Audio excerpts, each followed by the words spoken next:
Hi, this is Craig Lane with Video Blog Week 31 with healthalchemy.com. This is a little bit more on the spiritual or subtle realms today. I'd like to talk a little bit about awareness and one of its properties that isn't often referred to, and it was spurred partially on by a TED Talk I saw by Brené Brown about the power of vulnerability.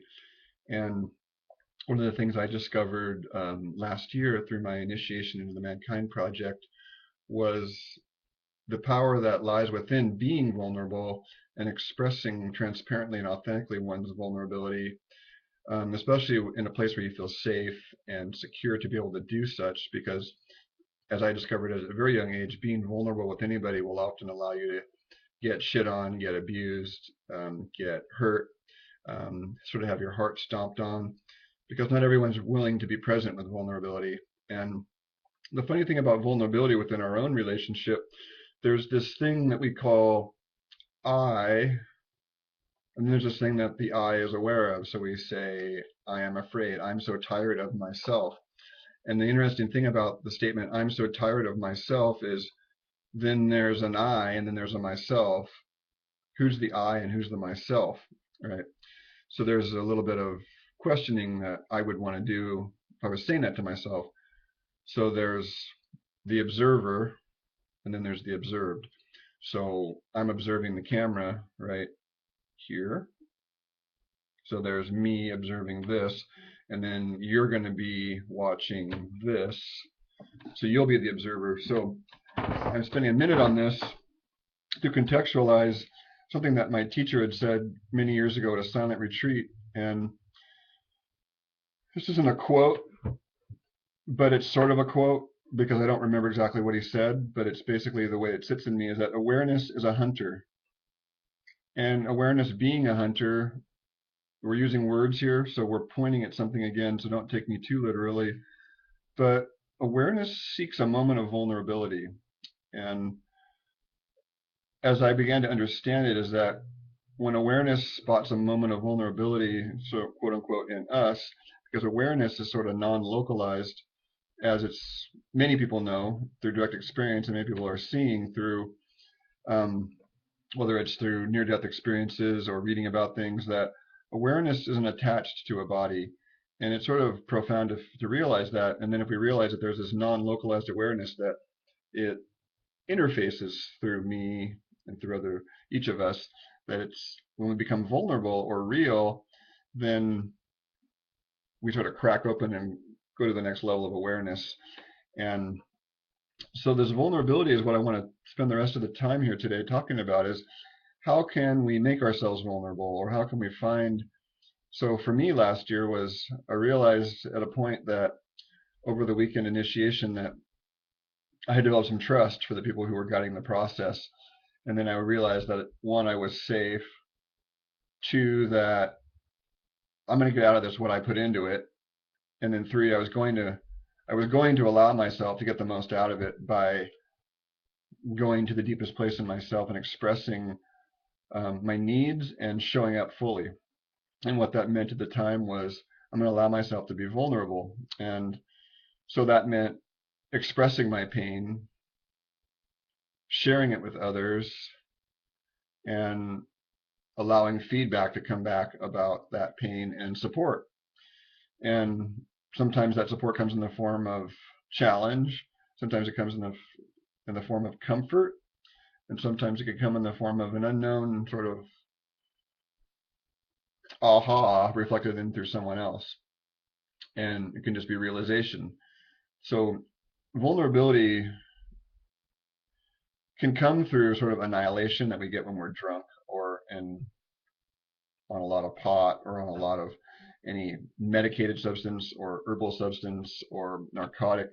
We can reach points of vulnerability, but then we're not often awake. And when I say annihilation, is that we're not conscious in those moments. So when there's a conscious vulnerability, then sort of crack open and have an aha, and awareness being a hunter of that, then we can have, my experience of this is that I feel more integrated. And I have a bumper sticker in my car that just basically says awake, and there's some graphics in the background, but that can be a profound statement, just awake. There's more awakeness here. And if we're more awake, then we're going to make clearer choices, because if we're at choice, then at least we're not making unconscious decisions. And always back to my context is sort of in my mission is health. And greater health means greater clarity, which means greater awakeness, which means more choice making power. And so the paradox here is that when we're vulnerable, often we don't feel we're at choice. Like, okay, just say this point of vulnerability is, oh, I'm going to express myself to someone, say in counseling, or express some childhood wound, then it's sort of a choiceless choice at some point where one can feel cornered, and in counseling one can be like, do I want to share this or not? But if we're in a point like in life where we're just forced to go a certain route, like say I can't be vulnerable in traffic because I'm being forced into this one lane in traffic, um, or I can't be vulnerable because of peer pressure, say in the bank or the store when somebody asks me how I'm doing. You're sort of not really at choice there, because are you really going to share how you're really doing when you're out in public, when there's 20 people standing behind you in line? And I had a really interesting moment that came during a hard time I had last year in a relationship, where I stepped into the bank and the teller asked me how I was doing. And it was such a profound moment for me. It was like I've been doing improvisation or adult play work, and just really being in the moment and spontaneous about moving something out or sounding something out or speaking something out that was sort of unedited. And so she asked me, how are you doing? And I wasn't doing well, and I didn't hide it. I just burst into tears. Just I checked in with myself, and I was like, well, I don't know why or how or whatever, but the vulnerability came out in the form of just telling her I'm not doing well, and didn't go much further than that as far as the specifics of the relationship. But I said I'm not doing well, I'm having trouble with my relationship. It's very painful. And then we finished our transaction, and it's interesting seeing how I just felt her go, like, oh, I can't hold this. But she was present enough that I felt safe enough to go to tears. And then walking out, as I turn around, there's all these people behind me, maybe 10 people in line at the teller. And as I turn around, I didn't try and hide it there either. It was just this, those moments where one feels really sort of in an altered universe. I felt like I was in a protected bubble, and I could just show the world who I really was in that moment. And who knows how that rippled out?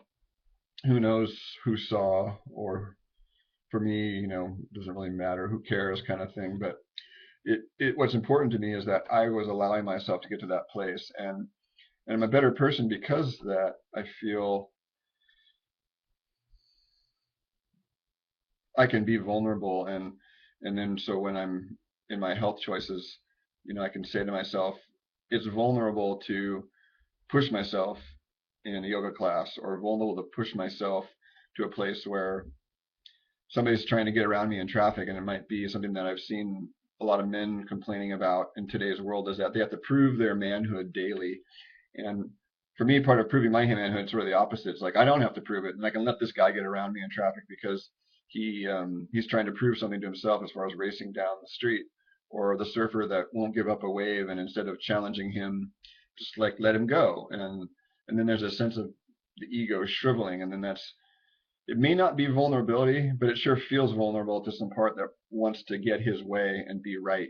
That's another part, is in an argument or a conversation, is just the willingness to say, the vulnerability for me is, I don't know, and you might be right, so I'll let this person be right.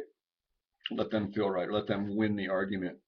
Because ultimately, in the shriveling of that ego force, there's a certain power that comes out of that, of like, I don't need to feel good based on a condition. And I've kind of milked this one as far as I think I can, as far as awareness being a hunter, but really explore that. And if you just explore the statement, awareness is a hunter shooting for a moment of vulnerability, so how can we put ourselves in a place of even presenting ourselves with opportunities? And one of those is just sitting quietly. eating a good meal, maybe going for a walk after dinner quietly, and then sitting quietly in a chair and just letting ourselves really get into our inner experience. This is Craig Lane with Health Alchemy Video Blog Week 31. Awareness is a hunter, hunting for vulnerability. Food for thought. Namaste.